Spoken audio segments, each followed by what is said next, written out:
probably what you guys have all been waiting for.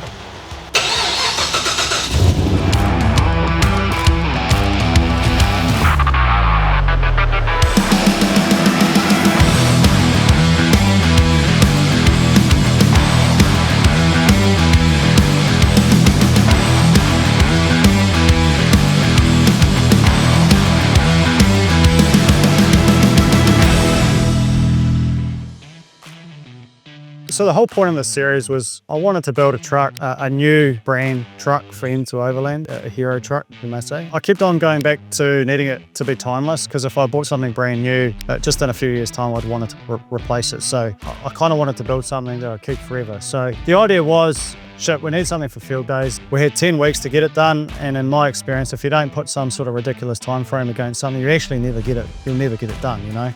I could be sitting here 24 months later and it's still not being this point if we didn't give us a ridiculous time frame. So yeah, the story is it's a truck to keep forever. I'm lucky enough to involve people that we work with and that we care about and that have helped us along the way. You know, just want to thank everybody that's been involved with the build. So Fieldays is really good. I guess it's a farm truck, right? So it's a farm truck on steroids. Most of these guys at Fieldays, you know, the 50-plus-year-olds or whatever, grew up in these things.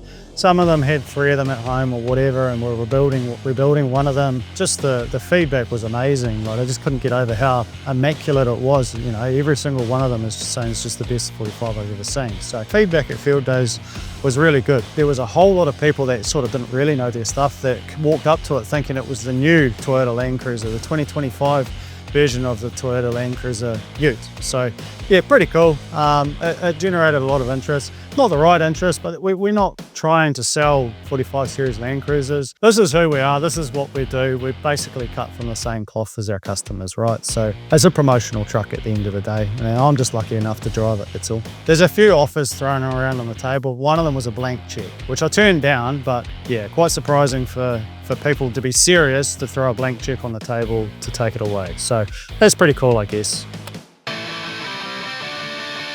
So you might remember the chassis off an 80 series Land Cruiser that we had here got fully stripped and galvanised, and there's obviously been a whole lot of water under the bridge since then. So we've got a bar which has removable wings from McKinnon's Cruisers in Australia. We haven't actually got our front winch yet, so we've got our rear winch mounted here at the moment. So we're running a worn rear winch, but we're also running the old school worn front winch, which wasn't in stock in New Zealand, so we're just waiting on that. Steady LED lights with our indicators, so we've got some indicators on the way, but they haven't shown up yet. Front guard's probably the worst job we had. Rob did a fantastic job in designing these. We 3D scanned everything. Don't know if you know this, the front guards in a 45 series pretty much hold up the front end. Without using the original front guards, it's a bit of a mission. So big job, the front guards, but front guards were made in-house along with a lot of other things. In terms of suspension, we're running Superior Engineering everything, which is thanks to Force 4 in New Zealand and Superior Engineering in Australia. We don't think there's any better out there. What you can't see is we're running upgraded brakes, so we're running slotted brakes, which Johnny at 4x4 Extreme supplied, and a whole lot of other things as well,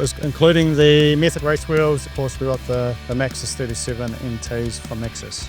We're running all sorts of different bits and pieces from Australia, actually. We've got these hinged deletes from LCS 4x4 out of Australia. For the New Zealand guys, there's just so much available in Australia, so many parts you can buy, maybe not so much off the shelf, but maybe made to order. So if this is something that you're interested in, I highly recommend looking at those places in Australia for your parts. LCS mirrors as well. We actually got our hinges from a sort of a newish company, which is, I guess, in competition with some of these guys, Refab, who are doing great things as well. So lots coming out of Australia. We've got these rock sliders that have come from McKinnon's as well. The tray is built by us. There's a few custom things with the tray. This step, we just put it in because of where the wheels sat, and these little toolboxes here aren't standard either. I pretty much just run strops and toolboxes, so you know, I can get away with them being so small. Another not so standard thing with this build is the decking. A lot of people actually like it. We're starting to do this stuff in-house, but thanks to Lee at Nakna Boats who did this for us. Yeah, so this is basically boat decking. I don't haul around heavy duty things all day every day like some of you guys do. I'm using this as a daily driver to work and back, so I can get away with something a little bit less hard wearing on the top. Can't see it with the lights on, but the light's being tinted. We couldn't buy a dropper to get down low enough.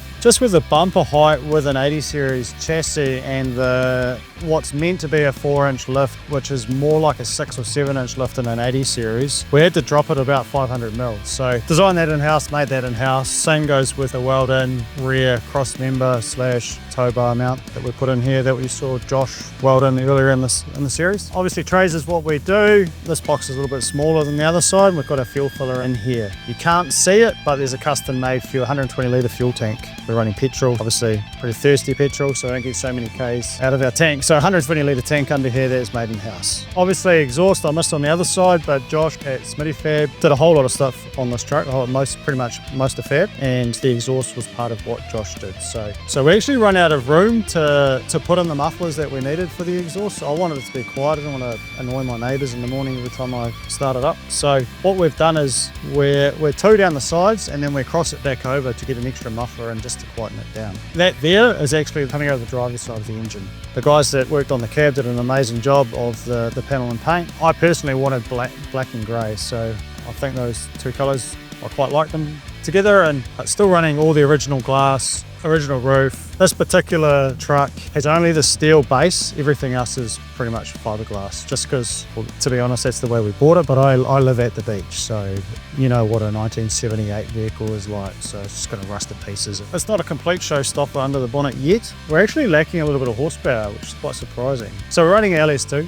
LS2's got LS3 heads and some bits and pieces on it. So the starting thing we're going to be doing is replacing the cam with a truck cam, like there's a cam called what is it called? Truck Norris, which is a 4x4 cam where the torque comes in early. So we'll change the cam out to that, and then we're going to change the gearing to 4.88 just because of the 37-inch tyres, and then see where we land after that. But I suspect we're probably going to have to put a supercharger on it. Because I own it forever, it'll never be complete. Like everything you can see, if it's not new, it's been rebuilt. Because I'll be driving around with my kids and what have you, I just wanted to make it as safe as possible. So the thing stops bloody well, to be honest. It's 5-speed manual. It's the 5-speed out of the 80 series. We've got the seats done by Napier Auto Upholstery, who are about to close down because they are just about to retire. And here is not finished by any means. We've still got the rest of the roll cage to put in here. We've got flooring to go in. It's going in next week to have the stereo and stuff put in it. The roof lining, GPS alarm, there's sound deadening. There's all sorts of things to happen in here. I don't even have a rear view mirror at the moment. So it's running the Haltech dash,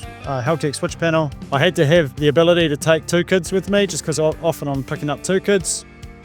Where I don't have 2 kids, I've got a cup holder and a little box for storage. Plenty of work to be done in the cab. It's a 45 series Land Cruiser. It's a farm truck. Like it doesn't need to be flash.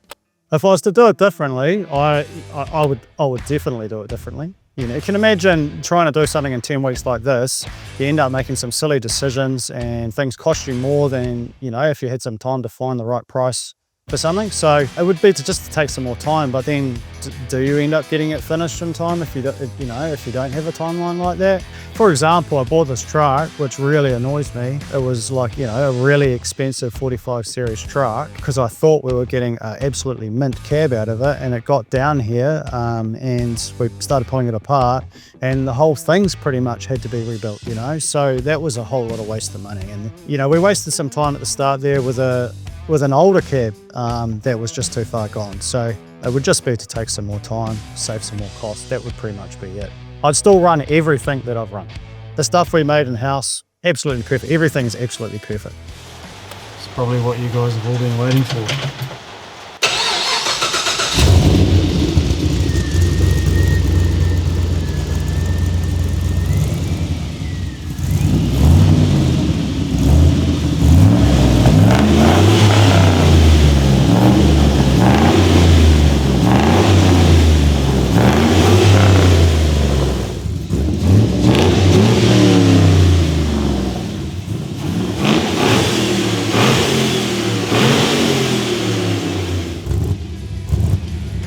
For those that have just joined us and just watched this episode, go back and watch the others and watch the rest of the build. For those that have watched the whole series, thanks very much for watching. We'll be back soon, hopefully. We'll have this thing completely finished. Keep an eye out. We'll have something else on the go very shortly.